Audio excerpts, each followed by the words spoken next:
శనీశ్చర గ్రహం బాధ పెడుతుంది మనిషిని.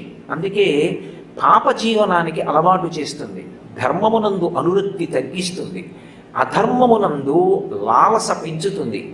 ధర్మాన్ని వదిలేస్తేనే అధర్మాన్ని పట్టుకుంటే మనం సంతోషించచ్చని అధర్మం వైపుకి నడిచేటట్టుగా చేస్తుంది, దుఃఖాన్ని కలిగిస్తుంది, ఆయుర్దాయాన్ని శాసిస్తుంది, మృత్యువుని కూడా కల్పిస్తుంది. శనీశ్చర గ్రహం వీటి మీద కారకత్వంతో ఉంటుంది. శనీశ్చరుడు మహానుభావుడు, ఆయన గొప్ప అనుభవాల్ని కూడా ఇస్తాడు. జీవితంలో శనీశ్చర గ్రహం ప్రవేశిస్తే జాతకంలోకి గొప్ప అనుభవం వస్తుంది. ఆ అనుభవం వచ్చిన కారణం చేత ఆ పైన ఇక తప్పు చెయ్యకుండా జాగ్రత్త పడతాడు.